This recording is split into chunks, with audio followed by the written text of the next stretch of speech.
Hey everybody, welcome to the very first show of the Creative Quarantine Sessions. I hope everyone is healthy and safe. We're going to have a good time today and actually over the next few weeks as we bring to you an exciting slate of very exciting designers working in the realms of theater, television, and film. Today we have a wonderful guest and we can't wait to bring her to you. But first, I wanted to shout out to my friend Nathan Avakian in New York. He is one of my best friends from school. We went to school and lived together for a while. And he is an amazing theatrical lighting designer, but he is also an amazing theater organist and composer. And he wrote that beautiful piece of music that you just heard in, like a day and a half. I called him the other day, told him my idea.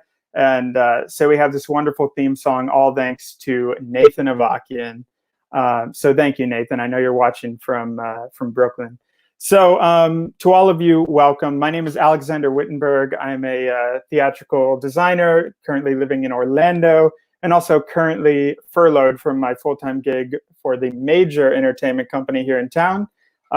With this time that I have been trying to look at this quarantine period as a moment of global meditation, but also a chance to take stock of life, take stock of the creative journeys that we've all been on, and find a way of bringing everyone together as a community, despite the inability to be together in person.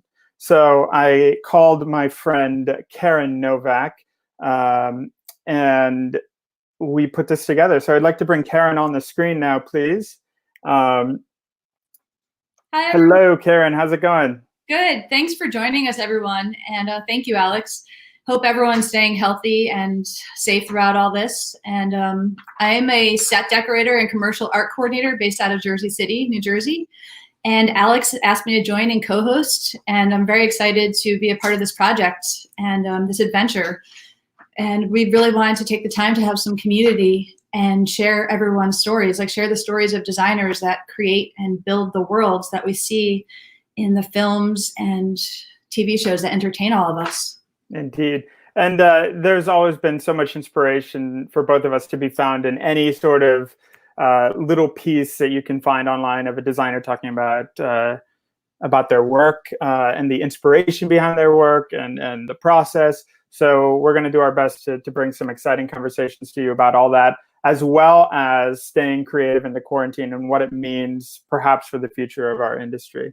So without further ado, we'd like to bring on a special guest that Caryn, that is a friend of Caryn's, and she is here with a remarkable cause. So Caryn, I'm going to give it over to you to introduce Eva, please. Yeah, we're super excited to have Eva Avakian discuss what ArtCube is doing throughout the pandemic.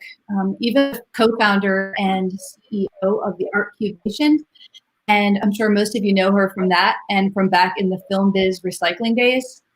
Back then, after Sandy, Superstorm Sandy, the small production company I was working for lost our office to the storm. And everyone over at Film Biz graciously took us in and gave us a place to live for work. And that was really fantastic. And EVA's efforts have always been concentrated on sustainability and building community. And ArtCube sees that mission is carried through and offers great support and resources to all art department freelancers. And they're involved in the community beyond just the art department. And they've kept many things from sets from ending up in a dumpster.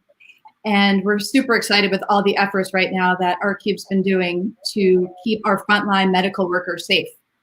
So we're very excited to have you, Eva. Thank you so much for coming on. Thank you. Yes. Oh, thank you. I'm so glad to speak with you guys and see you, Caryn. It's really nice, and to meet you, Alex. Yeah. Likewise. So can you tell us a little bit about what ArtCube's doing right now to be out there and get all this gear to the medical industry?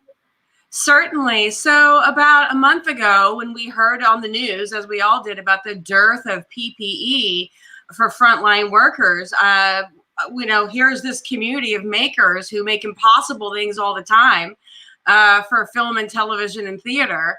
And we said, we can do this, we can make them. And so we put a blast out on artcubenation.com and gathered our volunteers. And within 3 days, we had face shields and masks in the hands of workers. And since then, we've expanded operations, we've expanded output, and we've expanded the products that we're able to provide to not just New York frontline workers, but we're serving New Orleans and Los Angeles. We're getting requests all the way from Canada. So we're serving a real need right now with the talents that we already have. That's awesome. This is definitely a period to look at our lives and decide what it is that we can do to help out in these tricky times. And so it's a really noble cause that you started, and I applaud you and your team's efforts. And Alan, we have a ticker banner. Alan is our technical director, by the way. Let's shout out to him.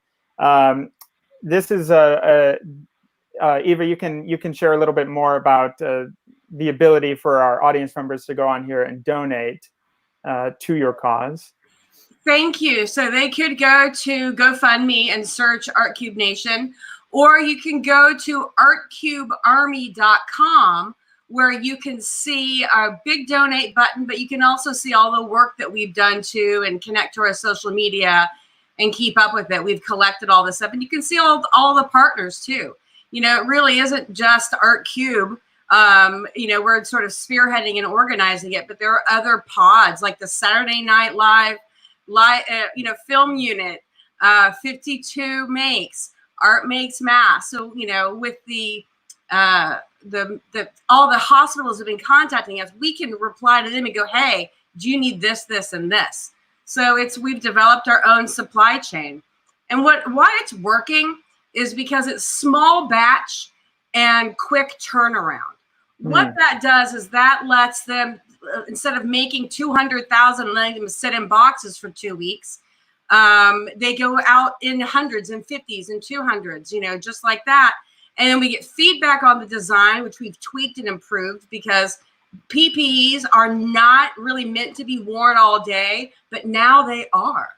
So, we've made them more comfortable. We've expanded them for people, expanded the foam for people who don't have button noses, and so we've really and made it adjustable and lightweight. We've gotten so much great feedback for just the design alone. Yeah, very cool. It's great that thank you. Feedback. Yeah, and listen to what they said and made them custom and more comfortable. Well, you get feedback right away. I mean, in business, isn't small smart? You can, a big business, takes forever to make a decision. A small operation can make quick decisions and zip around and tweak designs and make the product better. So now that we're 4 weeks and 6,000 shields out, 1,000 more going out on Monday. Wow. We have a great design. Then they're ditching the heavy technical ones because they're too heavy. Yeah. So and also intubation shields we've been making, which are basically clear boxes you put a patient in. So when you put them on a ventilator, it's another layer around the medical professional and the patient. Very cool. It's a whole range of designs that you all have created to solve a vast array of problems. So in such a short amount of time. Yeah, and it takes the ingenuity and creativity from people in the industry to come together and make something like that happen. So very cool. Thank you so much. Oh, thank you. Thank you for letting us tell people about it too. Absolutely. We'd like to bring out a guest in just a moment. We're going to be bringing out, and you're about to meet have actually collaborated before. So we'd love to leave Eva. We'd love to have you with us as we bring on Ina. For those of you who don't know, Ina is a production designer for film and television. Her career journey has been vast and diverse, having worked on over 25 feature films and a dozen television programs. She's also designed a plethora of commercials, music videos, and even plays. Among her ever-growing lists of acclaimed collaborators, you'll find such names as Dolly Parton, Ava DuVernay, Oprah Winfrey, Beyonce, Spike Lee, Liesl Tommy, and Tyler Perry. She's designed work for MGM, PBS, HBO, BET, Universal, Warner Brothers, and Netflix, among many others. She's most recently wrapped work as a production designer on the Aretha Franklin picture Respect, which is slated to the big screen. Other recent credits include the Netflix original series Dolly Parton Heartstrings and the Oprah Winfrey Network original series Queen Sugar. Ina is a member of both the United Scenic Artists and the Art Directors Guild, and she's a production designer professor at the Conservatory of Theater Arts at SUNY Purchase, where I was her student and where we had a great time together exploring the world of film. So without further ado, let's please welcome Ina Mayhew. Hello. Hello, Ina. Just quickly with Eva, she and I worked together on some commercials with Spike Lee a few years ago. That's awesome. Yeah. So, it's one thing that's kind of great is no matter how long ago we've worked together, we always are kind of this family. And, always support each other no matter what. And that's always nice to always call on someone to go, hey, can you help me out? Or, that someone will always be there, even if we haven't talked in many years. So it's so great to see your face and to have a quick chat with you. And you too. And so much of the, I've learned so much working with you. I was your art department coordinator forever and ever and ever. And so many of the skills that are coming into play right now with, maintaining a PPE supply chain on the fly, all the skills that I learned from jobs like yours gave me the skills to do it. So thank you, it all's been leading up to something, and you were just wonderful to work with, and I learned a lot from you. I owe you a lot. Yeah, you were great too. It's always nice to have this positive energy around all the time and someone to help solve problems and to, have ideas going back and forth. And one of the interesting things is I work in Georgia a lot, and I wish you were down there because all I do is throw scenery away.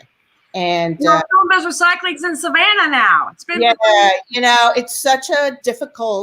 it's been so difficult to figure out how to do that, how to get in touch with those sources. And as much as we do our best to recycle within the show itself and reuse as much doors and windows and flats if we can. So we always try and reuse everything. I don't like to throw anything away, to be honest. It feels like such a crazy waste, It is a crazy waste. And you know what? We're at a point where we can sort of redraw and redesign how we do things. Like this is the time. Let's start over and think about it. We can't go, normal wasn't working. So let's go forward. And you're such a leader, that your designs and your sets and the way you run things from here on out with your crews can make that difference. You just have to do it.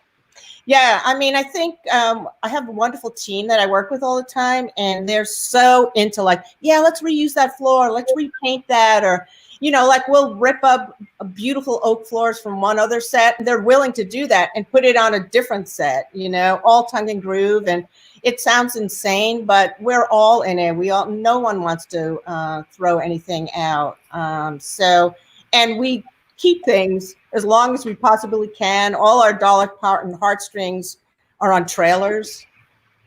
just in case, we use them as sources. And if it's the same show, any Dolly Parton show, we would just go back and reuse something from another show, because you can always reuse things. And I was, I'm sure Eva, that I was a prop maker at one point and making jewelry. I was one of those craftspeople that kind of did all that stuff. And I love making, creating, and just coming up with ideas to figure out, how to save money, save time, be green as possible. I mean, that's the new thing right now, is to be green on all our sets. As much as, as we can.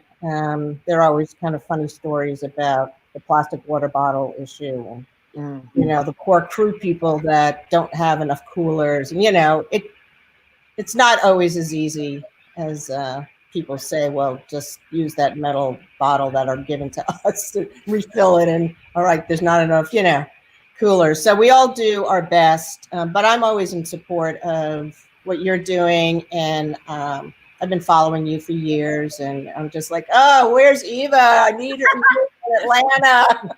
But Georgia in particular, it's such a you just post all that stuff on Art Cube Nation and in Atlanta, and then people come pick it up from you. I mean, that's why the network is in all cities. We're all over the world. So, but anyway, thank you. It's so wonderful, and we're gonna get there as an industry. We're gonna change for the better, and I really believe that. Yeah. And Eva, thank you. Thank you for being here. And again, is it artcubearmy.com? Artcubearmy.com. That is the website for our activism in this in our COVID response. And the community that's around the world is artcubnation.com. And like we were just talking about, it's a great place to post your leftovers. Caryn, you've seen that 100 times on ArtCube. Yes. Yeah, I think Caryn and I, we decorated an entire film simply from visiting Film Biz, and so it's really great what you're doing, and keep it up. And like you said, now is the time to really take a look at our lives and decide how we can make choices that better the world for those that will follow. And cheers to you. Cheers to thinking green and to the future of a green industry. Let's all do our part to make that a reality. So. Yeah, small changes make big impacts. So, exactly. Done and done. Thank you so much. Thank you, Eva. Stay safe. I will. Thanks. All right. So, Ina, here you are in your Woodstock home. You've been spending a lot of time there lately. Yes, I have. Can you tell us a bit what it's been like, kind of spending all this time in your studio, in your home, and looking through the past? And I have been working really steadily for a good 3 years, literally with no breaks. So I was going to take a break anyway. But I dreaded coming to my studio, which now looks pretty neat and tidy. But every time I'd finish a show, I would dump like 3 banker boxes full of stuff from every show. So, and I'd sent stuff here. And so it was full of just our old files and boxes I've never looked in at all for years. The glorious artful clutter of a production designer. I don't think the whole the Marie Kondo throw anything away that doesn't spark joy in the art department of a film really work out together, do they? Can't handle that. Clearly, I as much as I love to research online, I love books, and you can see I'm surrounded by millions of books. But you don't even see all the books I have, which are stacked up my staircase that are ready to go inside of bookcases. But it took a little while to get the courage to come back in here. But even through the house, I'm suddenly opening boxes and drawers that I haven't looked in years. And so it's been kind of great in that way to take a moment to look back at what you've done or what you have and what you can use. I mean, one of the great things, even what Eva was saying, is that we can reuse all the stuff that we already have. I mean, I have so much stuff, art supplies and things that I'm discovering every single drawer that I open. And it's been kind of nice to take a moment to take it out and lay it all out and look through some of the old work that I've done and going, oh, some stuff, you know, you remember that you may not like. And I go, well, that's not too bad. And, oh, okay, that was a nice rendering or a little sketch, something that I had completely forgotten about. I have portfolios stored with stuff all over the place in my basement and I have a couple storage sheds here. So it's been nice to just not have to, the good and bad, that no one's calling me and there's not many emails to respond to and there's nowhere to go. So it's kind of nice to not be interrupted and to just look through everything and just take the time. I haven't taken this time and I can't even remember. It's really been wonderful to, you know, go back and like I said, I used to make jewelry, and looking through all the supplies and all the things that I've done in my life from the beginning. I'm surrounded by things I did in high school, some of the small movies I started with. It's just a nice time to reflect and to respect the research, you know, the time that we spent to get here, you know, and not just kind of discard it, that everything we do brings us to this point in our life. And I use it all still. I use my training from purchase to this day, and remember all the time that I just spent with everybody that I'm still in touch with, you know, and students like you, Alex, of course. Oh, well, thank you. So it's been, you know, I'm not going to say that the times haven't been a little sad, you know, when you wish you could just go into town and have a coffee and see your friends. You know, we have a lot of friends around here that are all artists and performers and directors as well. So I do miss those times together. Of course. You were raised by artists, right? Your parents were both artists. And what was that like? You probably had a lot of inspiration in childhood. Yes. I mean, I think one reason I feel okay to survive right now is because both my mother and father would kind of just let me dream and do whatever I wanted to do creatively. So I was always kind of a bit of a painter, or I liked building little things when I was little. And I have a brother also who was at that time a photographer. So we were, pretty creative family. And there was no one actually went to work. Our work was at home. So my dad would be painting the studio, and my mother made these beautiful ceramic flowers and watercolors and plate designs. And so I was always surrounded by all this, as well as tons of research and books and going to museums. And so that was my whole life pretty much. But there was a lot of quiet time at home, you know, entertaining ourselves. I never felt a need to do, you know, I wasn't someone who went out a lot. So I was very happy being in my room, making kind of crazy things, you know. Great that you had that time to explore your creativity. And what led you down the path to filmmaking, to production design? You know, I always loved the performing arts. And as much as I was a painter, and, you know, also as a child, I wanted to be in the visual arts as well. And that's how I started to purchase. But in high school, or, you know, even as a child, my mother took me to all these plays and even high school plays. And for some reason, I just loved it. I loved the idea, mainly because of these, to me, giant paintings on the stage, you know, so that was my beginning. And then when I was in high school, I walked past the auditorium and they were doing, I forget what play, but I was like, oh my God, that's what I want to do. And immediately that was it for me. I just never stopped wanting to be part of it, painting scenery, building props. You know, I just got fully involved right then. And I think I didn't know that I could have a career in film so much until I purchased, they were shooting a movie at Purchase at the time, and I went to go visit it from afar. You know, I snuck in. They were shooting in, I think, Theater D. Do you remember what film it was?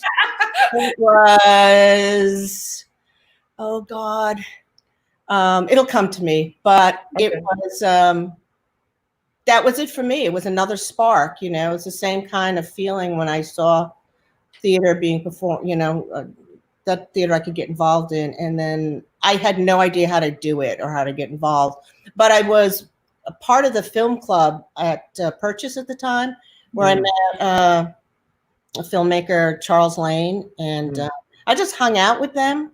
Yeah. Whether they liked it or not, I was one of those people that just kept showing up. Yeah. And he actually did put me in one of his small films. It was called A Place and Time, that won a bunch of awards, you know, for student film. Cool. All right, and at this time, we'd like to go ahead and roll that clip. Yeah, thank God you can't find it anywhere. So it's on VHS. And it was All That Jazz that was shooting. Oh, right, All That Jazz, of course, yes. Yeah. And what's funny is, you know how we always had that 1 month off every year between semesters of January, and we would do additional work at school. And during that time, I got to design some little tiny play. And I remember using some of that scenery. Oh, really? From the film? From the film, because they just left it. Right. Of course. And well, I remember Black Swan. They were shooting Black Swan at Purchase, and on the paint deck, which always had this kind of flimsy little garage door, so it didn't really keep the cold out of where we were painting the scenery. And Black Swan came in and built that big wooden door, you know, to keep everyone from the production warm. And of course, they left it behind. I think it's still there to this day. So. Oh no, I have to go take a look. but you know, there was such a great artist community when I went to school there. You know, it's visual arts and dancers and lighting designers, and just the whole group of people was really inspiring to me, and went on, of course, to keep those relationships. But that's kind of how it started, was really with Charles. And then I went to Los Angeles and painted scenery with another friend who I went to college with, and I did all kinds of things. You know, I was a dyer, I did some hair and makeup, and eventually I ran back into Charles shopping Christmas time, Macy's, and which was so weird. And we were talking, and he goes, "Yeah, I'm going to do this little movie and called Sidewalk Stories." I said, "Oh, really? Can I work on it too?" And of course, everyone goes, "You don't have any experience in film." I'm like, "It doesn't matter. You have to hire me." So. So we did. It was a 3-person art department. There was a production designer, Lynn Pinizich, actually, at the time, who was a location manager, and now she is a producer, who I just ran into recently. And then there was me, and then there was one other person. So we kind of did the whole movie, black and white silent film that went on to win all these crazy awards. It was so insane. I felt lucky to be there. So from there, I kind of fell into some things and ran into great people, and they trusted that I could do film design, even though my background wasn't in it at all. I just used all my theater skills, you know, because it is really similar in the beginning, you know, in terms of how you design and concept and research and collaborative. But I did love that you could do 4 walls, and that was really appealing to me, to be able to have an entire environment, you know. Absolutely. And all your early experience as a scenic and drafting, it must really help you to communicate and to understand your crew and to all the roles that everyone's playing. Mm-hmm. Yeah, I mean, I was an assistant to a designer for a few years. I was not you know, there's a hierarchy in his studio anyway. And I was not the best draftsperson, but I could draw and paint. So I did all the models and the painter's elevations, and sat in on all of the meetings with him and the director. And I learned so much by just watching. And, you know, I was always the one that came in with the model, and I would move all the little pieces around through all the meetings, and just kind of sat there quietly and watched how all of that happened. And really learned a lot how to communicate with directors and producers and budget and time management. There were times when I remember actually going to paint the set, and the set was still wet as the curtain goes up. Or before. In true summer stock fashion, right? Oh yeah. And I only did one summer stock. Summer stock. That was it for me as a painter, as a scenic artist. But yeah, I mean, as a painter to begin with, it was easy for me to just go into that role. I just found that I was someone who probably designers didn't want to have on their crew, because I would go, I don't know, maybe, how about if you change that just a little bit or repaint it this way? And, and I kind of think I knew that I probably should just be a designer and not be a scenic artist anymore. That was perhaps the moment you learned you can't fix the design, right? No, but I do tell that story to all the scenics that I work with, and they always have a laugh, and because I'm pretty open about it, because they will come to me going, how about if we do it this way, or how about if we do it that way? And I'm like, sure, I'm open. I remember those days very well, when I was fearful to speak to the designer, so I always remain pretty open, and don't want people to have that sense of being intimidated. Of course, yeah. I love that's refreshing. So from the transition from the world of theater and opera into kind of designing movies, you spent a little time working on some industrials, right? I did. You mean my time working in an office? Yes. Yes. I think, as a young designer, you don't work a lot. And so there's big gaps between jobs. And so you always think, yeah, this sounds great. I don't mind being an assistant to an industrial designer world. But it wasn't really for me. It was way too confining. And I'm really such an artist that I really needed a little bit bigger creative outlet. And what was kind of funny, after I left that job, a few months later, I got to design Above the Rim. And so, it's interesting that you feel like you have to make money. So, but I think you have to always remain true to yourself and don't do that, even though you're going to be poor for a little while. If you can somehow sit it through and know that you're going to be a great job's going to come along, or you're going to, you have to really believe in yourself. And we all, as young designers, just panic and retreat to what we think will get us the best money. So it kind of motivated me, I guess, going, I really don't want to do this. I really, really don't want to be in that world. I really, really want to be a production designer. And so it kind of, it gave me time to put together my portfolio at the time, and have a lot of enthusiasm when I go on those interviews, because you really have to show them that you want the job and what you can do and what you're going to bring to it. And so it was, that was challenging. I moved very quickly in my early career, going from sidewalk stories to this kind of really, and then I think I went to Los Angeles with Charles Lane on a big film he did called True Identity. I was just one of the art department people. And from there, I kind of created my research book that I could present to producers for, even though I wasn't a designer, I just kind of showed them what I could do. And that's when I did the next movie, which was a kind of futuristic film called Rain Without Thunder. So now I start to put together a bit of a career, and was able to move from one project to the next. And should I tell that story about my agent that I got? Absolutely. So my husband, who's a first AD, was working on Twin Peaks in Los Angeles, and I was working with Charles on True Identity. So we rented a house in Echo Park for a while. And I guess they hadn't turned the phone off. So the phone rang, I picked up the phone, and this person asked for someone else had lived in the house who was I think either hair and makeup or costume designer. And I said, no, they don't live here anymore. And then he said, so what do you do? And I said, I'm a production designer.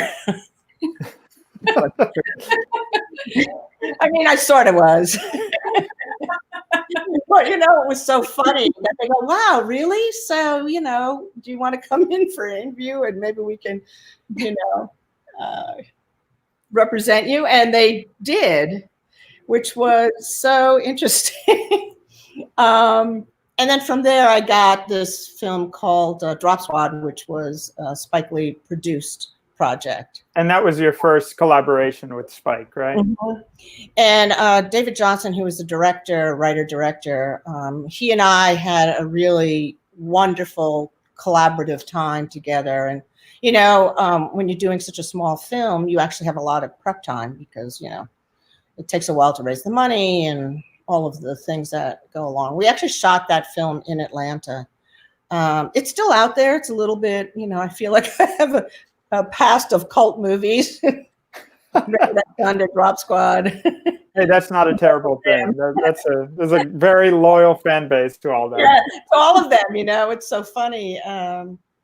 My brother, who works as a creative designer and helped me do some designs above the rim, and the shootout T-shirt that he designed has become this crazy thing online. It's hard to find. So it's funny how, little bits and pieces of all your past and, continue on. So from Drop Squad, now I have had a relationship with Spike Lee, and I worked with him on a movie called Clockers after I had designed Above the Rim. So I was one of the art directors at the time. And so I guess he just really had a lot of faith in me. And he asked me to design a film called Girl 6.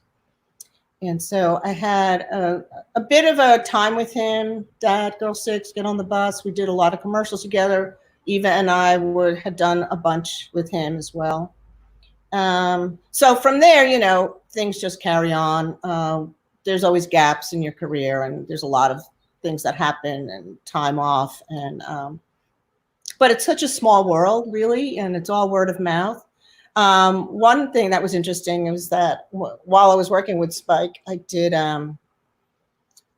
knew his cousin, Malcolm Lee, who was at the time just one of the guys on the set. And we would talk, and I'd run into him every now and then while he was doing a film. And he finally said, do you want to design a movie for me? And I was like, sure, which was Barbershop in the Cut, that came out about 5 years ago. So, you just have these, I just have been lucky to have all these really wonderful relationships. And from those days of Spike Lee, some of the producers knew me and called me up to interview for Tyler Perry's first movie, and Diary of a Mad Black Woman, which at the time he wrote and starred in, but was not the director. So I began that relationship with him for about 5 or 6 years. We did like 12 movies and crazy amount of television shows. And they took you all over too. I remember you sharing some scout photos from the Bahamas. I was in the Bahamas, pictures, yes. And Why Did I Get Married? I remember I was scouting for snow. So it was March, though, and there isn't a lot of snow left in this country. So I started in Utah and then ended up in Canada. So we shot most of it in Whistler, and where there was snow in some of Canada and there wasn't snow in other parts. But that was really fun to just do all that traveling. And a lot of it, I'm on my own. I'm by myself, kind of managing all of that. And I'm going to admit that I'm not always great doing all that stuff by myself. So, you're renting a car, you're taking pictures of locations, you're emailing it back, you're getting back in your car, and you're scouting with all the location managers of all these different towns and cities. And Bahamas is a whole that we could take another hour just to talk about. Absolutely. The journey of my Bahamas. So, every show has this whole other side that actually nobody knows about or ever sees, because it's my very, very, very early days of just trying to figure out where we're going to shoot or what we're doing. And, it's very kind of, I don't know, what do you think we should do? There's a little bit of that for a while until we know exactly what we're going to do. But of course, we all know that the most important part of a scouting session is deciding early on where you're going to have lunch in the day, right? Yes. And so for all of this leads up to all the same people, all working. Tyler Perry, Spike Lee lead me to the Dolly Parton movie, and then Dolly Parton Heartstrings. So one funny thing was the lovely producers on Dolly Parton Heartstrings. And so we would just kind of get in a car and drive around. And then really, yes, the highlight of the day is where we're going to have lunch. Our whole motivation to go, okay, so let's end our scout day near our favorite place for lunch. And then you get back in the car for a few more hours, and then it's like, okay, it's time for coffee. So where's the best coffee place? So I think our whole motivation to get us through is food. Absolutely. And that's how it is on film sets. It's all about, the food, the caterer. Yes, all hail Crafty and the catering. Yeah. So could you speak a bit to the value of spontaneity in scouting and sometimes just going for it without really having a very set schedule, just kind of being spontaneous with your team and coming up with ideas as you go along your journey?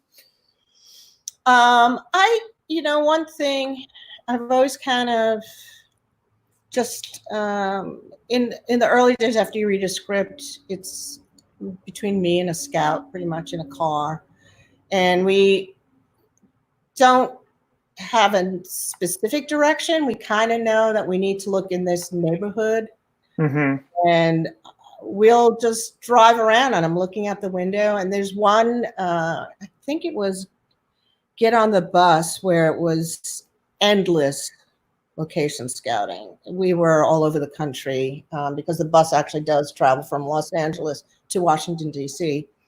And I was in Virginia or Tennessee, and I was just in the car with the scout, and we were driving and looking at the window. We were looking for something very specific.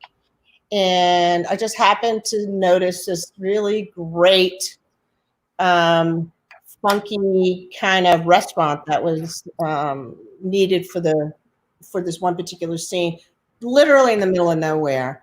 And you just kind of look around and go, "Oh, I love that house." And I was with another scout once. She goes, "Should I go knock on the door?" I said, "Yeah, let's go knock on the door, see what they say."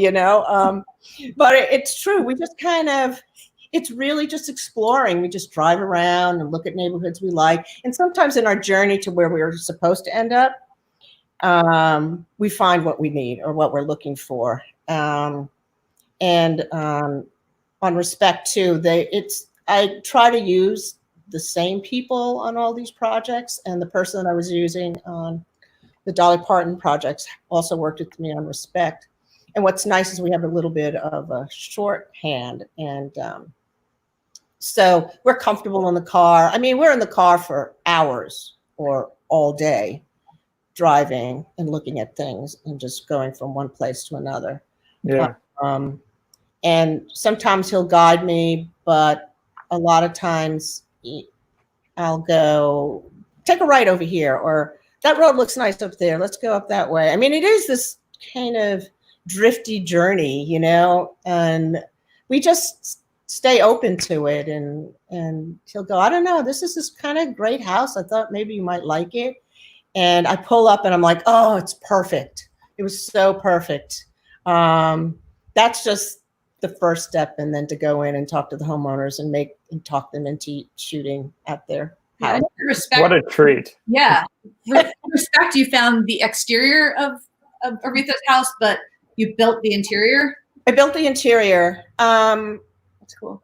I mean, you have to, houses in particular, I've learned, I think, my lesson through the years when you want to, I have shot in people's homes for the whole time that we needed to film there. And not only is it an intrusion to the homemaker, I think on Teen Wolf in particular, there was a house we kept going back to. And we just completely we take over the entire house. And I don't think that they realized that at first, that we're going to completely take over every room in their house for weeks and months. And it's just really hard to maneuver inside of a house. You know, if you want to have, especially when a DP wants to have some kind of continuous shot through rooms, you just really can't do it. And the rooms are usually small, and it's nice to be able to pull walls and have views that you can't always do in a practical home. Sometimes you can, and sometimes it's great. But for the amount of time on Respect, we needed to build the house. And the art director I was working with, Mark Dillon, he went to Detroit to look at Aretha's original house just to see what it looked like inside. We decided not to shoot in Detroit or in Los Angeles for many reasons. Most of it is shot in Atlanta and in New York. And so he went around, he measured it, he took pictures, but it just really, we just wanted to have a sense of the spirit of the house. It just wasn't in the best shape for us to really use everything exactly. But one thing about Georgia and Atlanta is they have the similar architecture actually as Detroit. Craftsman style house, 1800s houses. They were very, very, very similar. So it wasn't, we were able to find a good exterior and kind of matched. I kind of used some of the house in Detroit, some of the house in Atlanta, and figured out a way to make it work for us to film there. And also what's nice about having a standing set is if you don't make your day, or if you don't get what you need, or you need to go back and reshoot something, there it is standing. And it's just much easier on everybody. Also, the weather makes a big difference. You know, it can be really hot or really rainy or really cold. And at least it's a nice controlled environment once you're on a sound stage. And, you know, there's a lot of, it was a childhood house, so there was a lot of scenes that needed to be handled delicately. So it's always better to be somewhere where everyone's comfortable. I can't wait to see the house in that film. And you had so many beautiful interiors and heartstrings, like all of the just thing. So yeah, that was a big, you know, and Lisa, who I did Respect with, I also worked with on Queen Sugar. And Queen Sugar, which is this really big journey of this family and their transition and all the conflicts, but it's all in New Orleans, and we did a lot. I tried to keep as much New Orleans in the show as possible. The farm is incredible. That house, I love that interior of that house. Yeah. Well, there's one house that is a location that stayed throughout. I started on season 2, so when they established it on season 1, which is about an hour out of New Orleans, where all the plantations are, and it was an old plantation house, and we had to refurbish it. It was completely falling apart. And even through every year, we'd have to go back and fix a lot of things. The weather is incredibly damaging to everything. And it's so hot. In season 2, we shot all the way to August. And one thing we all said, we will never, ever shoot August. It's brutally hot. I mean, it's unbearably hot. There were one day we were, again, scouting, and we were standing in a big field completely in the sun. And as film crews do, we don't pay any attention to things like streets or cars or anything. And you're in the middle of the blaring sun, and we could just take 2 steps back and be in the shade. And we had a moment going, why are we standing in the sun? It was such a, you know, like, what are we doing? Yeah, it's intense. It is intense. And, you know, you're in a moment, so you're not really thinking about it. But one thing about Dolly Parton Heartstrings that was really fun for me was that each episode was its standalone, like a small movie. Yeah. And quite a range of periods and styles. Yeah. Yes. And there was a discussion about having 2 production designers and duplicating everything. So I think I settled for 2 art directors and kind of 2 decorators. It didn't really pan out exactly that way because it's really difficult to maintain one crew with so many people. You know, we would have different tastes and different thought processes. So I just kind of came up with it that way. And so you just have to have a bigger staff to support you so you can get through. But they overlap. It was shot as if it was an episodic show. It wasn't shot with enough prep time or between, you know. Right. So one day you're in a Western town that you built, and the next moment you're in a modern mansion. Right. So yes, the Western was a big challenge, and we were doing period 1940s, and you know, we would have to kind of change a town over to look like the 40s. And you know, Georgia's, you know, I keep ending up in Georgia or New Orleans. I miss New York. So it's always like I'm having to invent things by going through all these towns. And we were everywhere. We were in way north Georgia. We were all the way in East Georgia, just to get enough different looks. But yeah, it was really challenging. It was kind of fun to have to invent all of these worlds, you know, so that part was great. And every director that came in was so full of enthusiasm and had all these great ideas. So that part was really fun. It was just a little hard I couldn't stay with them. I would have to begin the episode with them, and then I'd have to move on to the next director. And no matter what show you're on, directors really don't want you to leave them. Like, you're leaving me. So, sorry. There's a kind of, you know, they kind of need you to help solve their visual problems, even though you think things are set. So there's just a lot of traveling. And anyway, that was always an issue for me. I never wanted to abandon any of the directors to move on to the next one, to the next. Right. Now, Dolly was pretty involved in the production, right? She had a collaborative spirit through the whole process and showed up quite a bit, right? Yeah, she was in a bunch of episodes. She was there almost every episode. She would come by and take a look. She would sit in on some of our meetings. Very intimidating. There she is in your production meeting.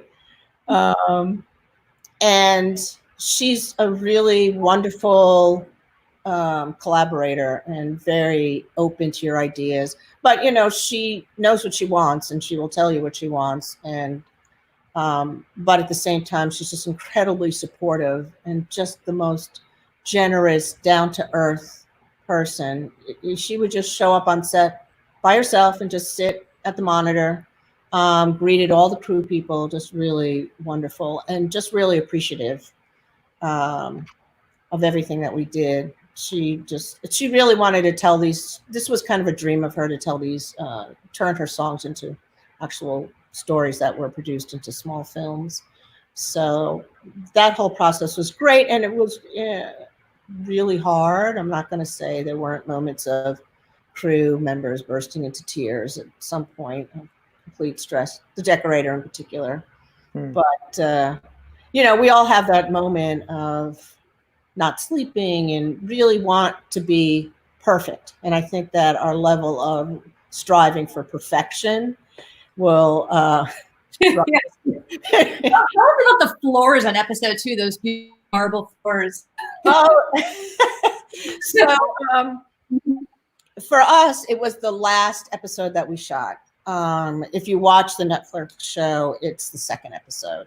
And we were trying to find this big ballroom. It was the big scene that Dolly is going to be singing, and so we looked at this one particular ballroom in the Biltmore Hotel in Atlanta, but because of the Super Bowl, we couldn't get it. So we grew so attached to that environment that we ended up building it. And there was that moment of, oh, okay, we have 7 days to design and build this huge ballroom set. So I did take, that's when all my theater days click in, and my scenic Arctic days, and I had great scenics. And I said, okay, so 4x8 sheets of Luan, paint them to look like black and white marble, just lay them down, just bake the whole floor. I don't know if you saw it, but hopefully it was convincing. And so this particular ballroom was trying to reproduce the Biltmore-ish. It was full of trim and medallions, and the carpenters were so into it. They were like, more trim. No, we love it. Just keep giving it to us.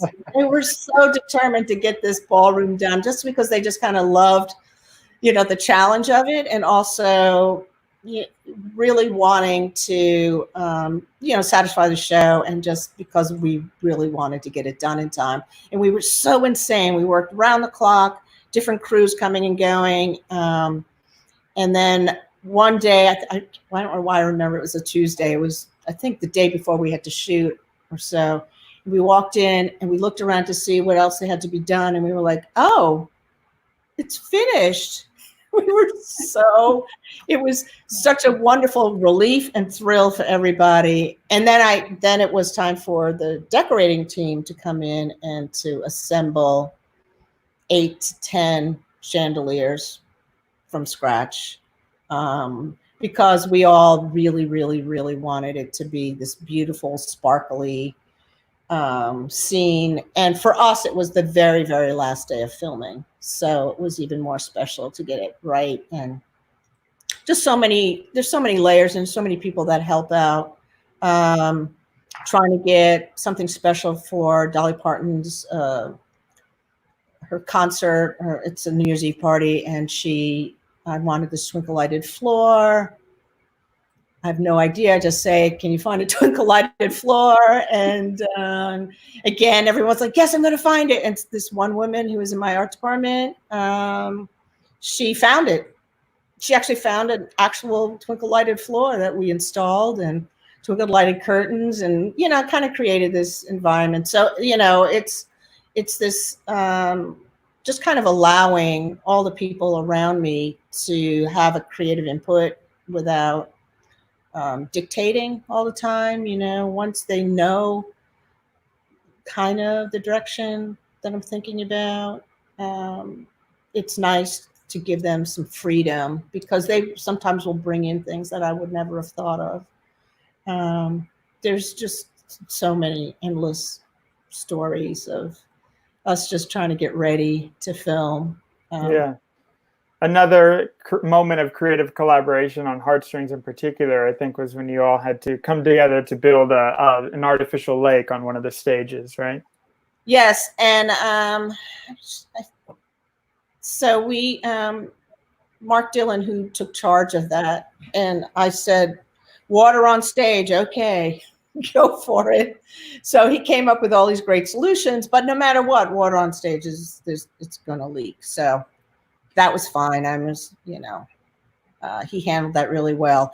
But one of the things that we were reproducing, actually, a location, because we had to cut back and forth between the location and what was on stage. So there was a bit of a slope that went into the water, and the real location was covered in pine straw, real pine straw. So I wanted real pine straw, and we brought in real pine trees as well to kind of duplicate it, and we had some carved rock. But instead of buying real pine straw, they bought plastic pine straw. So I was like, all right.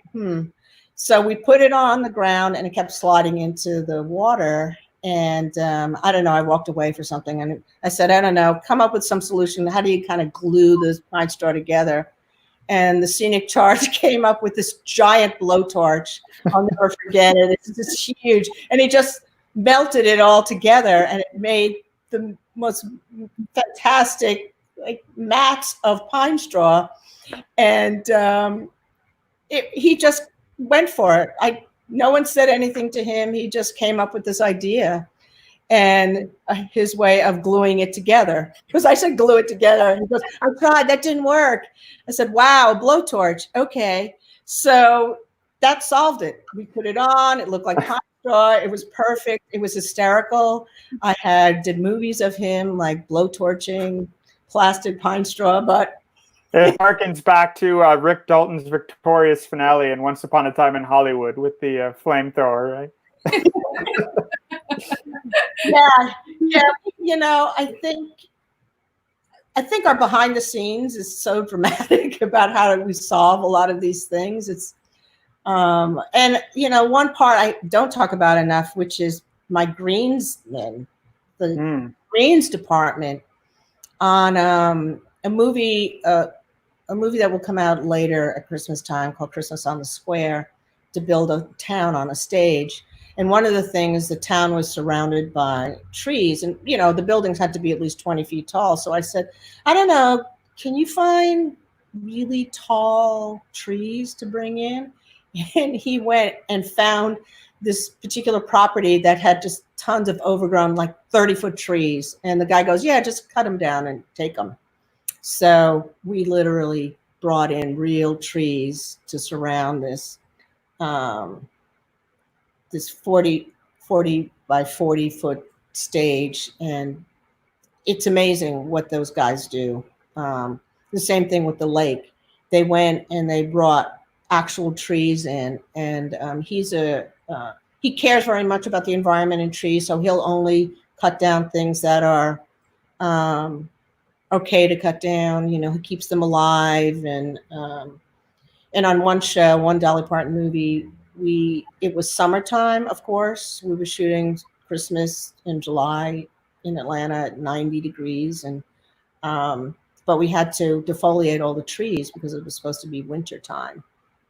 And he found a way to have all the trees safely drop all their leaves and get rid of all the grass and make it all brown, just temporarily, and to kind of create this winter scene, as well as blowing snow and all that kind of crazy stuff. But because it was summer, it was amazing how quickly those trees were coming back. So we definitely had to move quickly to finish shooting before everything bloomed. But, you know, they just came back to life.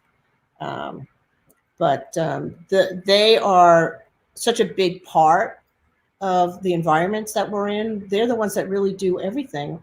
All the flowers and the grass, you know, I'm always painting grass. I'm always laying new grass. You know, we kind of have to transform anywhere we go, and adding trees or greenery to everything just really makes it feel more realistic, and just definitely fills in the environment really well.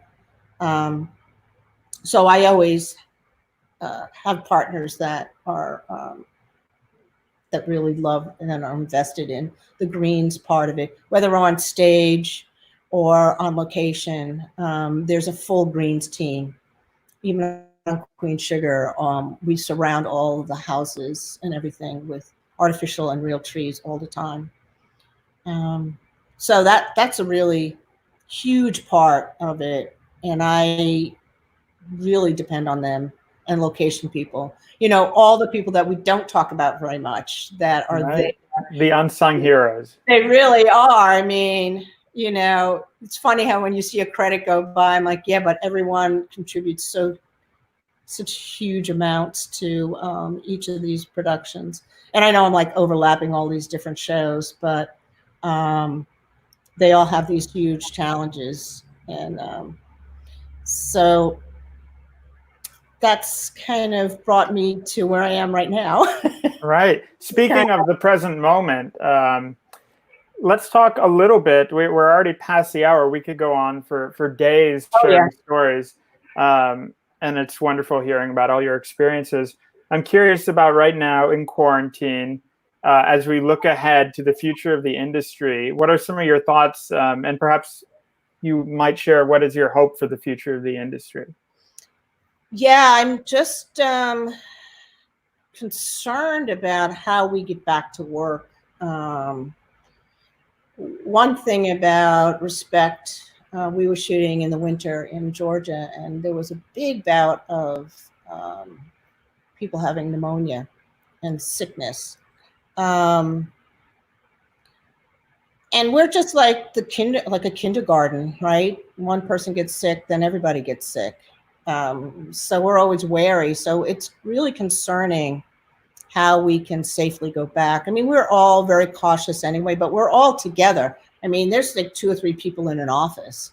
I think we've learned a lot about being online now and figuring out how to communicate. You know, it's taken a while, I think, to be comfortable doing what we're doing. But now I'm getting the hang of it a little bit more, and I've done a little bit of classwork online. And so you can see that there's a way to at least get the pre-production work done. And a lot of it, a lot of the early work we can do, you know, by ourselves. I think film production is going to change a bit, I think, as designers, and I have collaborated with special effects more and more and more, you know, dealing with green screen and creating environments differently. Right. I have a feeling that might start to happen a little bit more. There was a little bit of talk about really having to do mostly stage work rather than being out on location as much. And, you know, there's been little chatter here and there. It may move more away from the United States a little. I don't know. There's some people talking about other countries, but I think we just, we're going to have to be more creative about how we solve these design problems or filmmaking problems. I mean, it is interesting that no matter what, we are still all creative and are coming up with solutions and coming up with television shows and things that we can do in our world, or minimizing the amount of people. And I haven't heard of anything starting up. I feel really lucky that I got to finish Respect in the middle of February. Actually, we wrapped right at the... Right. You were just actually starting a little mini vacation of sorts for the first time, as you mentioned, in what, 3 years or so, right? Yeah, about 3 years. And what was funny is I had turned down a number of projects just because I was really exhausted and I needed just some time to do what I'm doing right now, which is go back and look at things, you know, do a website and, you know, do what designers have to do when you have some time off, which is been so rare, and gather my thoughts again and just kind of go back to being an artist, which is really what we all are, and our roots is taking that time to hone our craft a little bit better. You know, I've often taught myself a lot of things, so that's what I'd like to do now. But I will say that I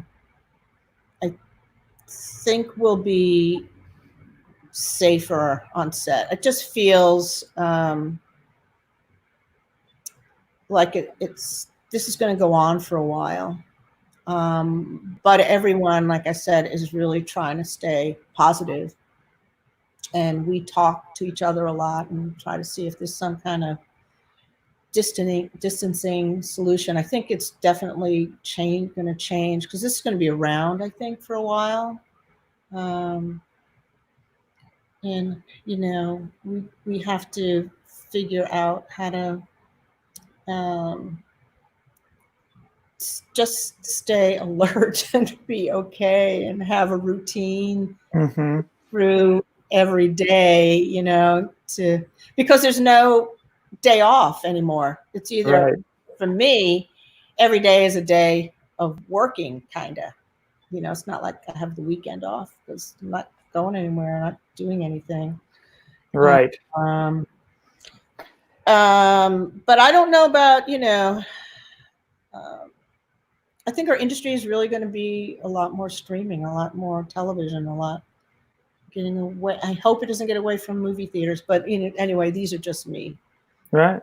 Well, it's on all of our minds, and time will tell.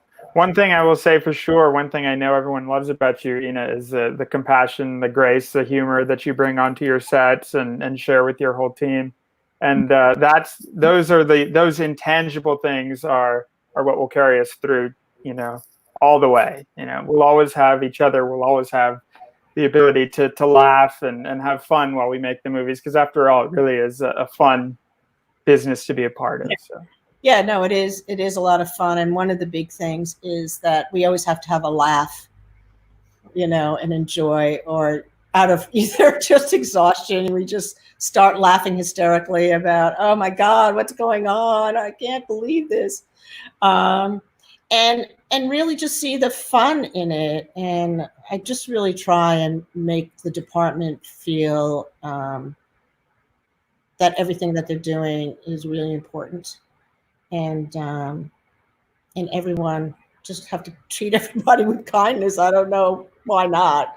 And still get our work done. I mean, there is a respected hierarchy, and we stay true to that. But we're also I like to hire people that are creative and always have good spirit and are always positive and have good sense of humor and drink a lot of coffee, because that absolutely. Now, one thing that's really wonderful about you is you often hire your students, and that's really an awesome thing to kind of continue that legacy.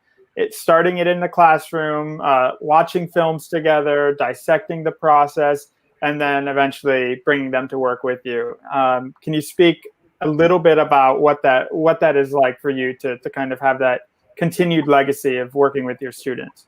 I guess it started with me when I got to work with my professor. It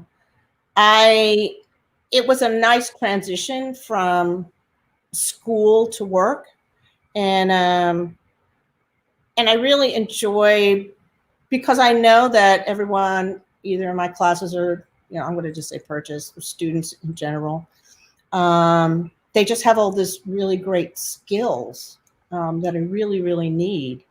And I know that they have a great work ethic. And so I like to bring them with me and train, I mean, that's important to train people and to keep them going for as long as possible. And hopefully they can also become designers or decorators or art directors. I'm not saying everyone should be a production designer, but just to bring, especially to bring theater people into the film industry, just because there's just such a need for new designers and young designers, and just to always be there for them, just keep it going. I really just like the youthful energy, and it's nice to just have this big range of people that work with me. And it's great to have my students, whoever's interested and who really has the heart and soul to go into this industry. It's not easy, but I'm always there to be supportive and hopefully there for them, and drag even you, Alex, someday into my world. Absolutely. I look forward to it. So we are at about time to wrap up. As far as what's coming next for you, Ina, where can we look for some of your next projects on the horizon? So Respect will be out Christmas Day, and hopefully in the theaters. Hopefully in the theaters. Right now, it's still targeted to be in the theaters on Christmas. And then Dolly Parton Heartstrings is still on Netflix, and Queen Sugar is still running. I'm not actually designing season 5. I have handed that over to my wonderful art director, and he's designing season 5, but always involved. And then there'll be another film, Dolly Parton Christmas film called Christmas on the Square, that hopefully will be out on Netflix sometime in Christmas. And other than that, I'm going to just continue to carry on, clean out this giant, empty all my boxes and tidy up my mess and make sure that, now I'm like framing pictures going, wow, that was really great. I am curious. Could you speak to the painting on the easel behind you? Well, that's my dad's painting. It's striking and beautiful. And I don't have a lot of things that are framed. I'm pretty bad at that. So I was going, well, can I put that as color? And that's pretty obviously my dad's stuff. And then what's hanging behind me over here is a photo I took of my mother's pottery of flowers that she made. That's so, wonderful. and then just, I'd like to surround myself with not necessarily my stuff. That's why you see none of my things behind me, but everyone else, my family or other teams of people, I just make sure that I have, maybe too much stuff out all the time, but I like to surround myself with things to look at. And I know we didn't even get a chance to really kind of talk about design process, but I think it's really just important to always surround yourself with visuals. So you're always looking at something and being inspired. But anyway, I think I have some personal projects that I'm hoping to finally get to, and then someday I'll update my website. But I think that's the hardest part, is doing our own work. Isn't it always archiving the work and creating the website? Yes. For some reason, it is really hard. But anyway, thank you so much for inviting me. And thank you for being here. This was really a pleasure. Said it was, and we had a good chat. Yeah, stay inspired and stay healthy. And thanks for all the work you've shared with our, our cinematic tapestry. So there's a lot there, and it's really exciting stuff to look back on. So thank you. Thank you. Kind of you. Thank you. Absolutely. So much. All right. So in wrapping up our program today, Caryn, if you'd like to speak very briefly about our guest that'll be joining us on Wednesday at 1 p.m. in the same place. Yes, Wednesday at 1 p.m. we have Christina Spiridakis. She's a very talented costume designer that I had the lovely pleasure of working with on a film titled A Nice Girl Like You. And I look forward to talking to her on Wednesday. Yes. So we'll be in the same place. Thank you all for joining us for our first go at this. We have a whole schedule of guests coming up on Wednesdays and Saturdays. You can reach us on Facebook, Instagram. You can email us at thecreativequarantinesessions@gmail.com. That is creativequarantinesessions@gmail.com. And until we meet again, stay healthy, stay cool, stay inspired, and don't forget to wear your masks, okay? All right, we'll see you all. Be well. Bye.